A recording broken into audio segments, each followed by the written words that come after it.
Welcome to Blizzard Fire. We hope this video helps fire up your solution. You begin by opening the Google account recovery flow and entering the exact email or phone. Use the device and location you usually sign in from. Google weights that heavily. Once done, provide the most recent password you remember, then the recovery email or phone when prompted. These initial confirmations establish ownership quickly, so be precise with dates and device choices.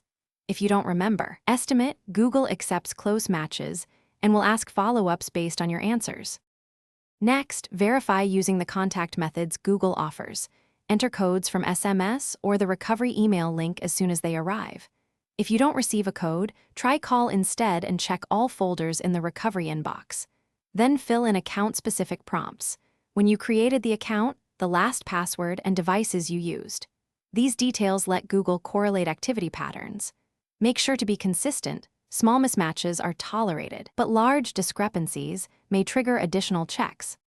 To finish, create a unique, strong password and sign in, then enable two-step verification to prevent future lockouts.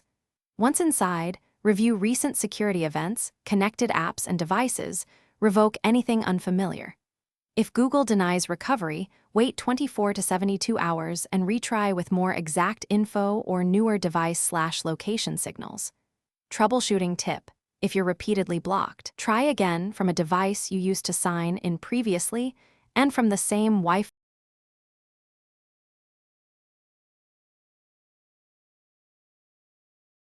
Thanks for watching. If you found this helpful, don't forget to like and subscribe.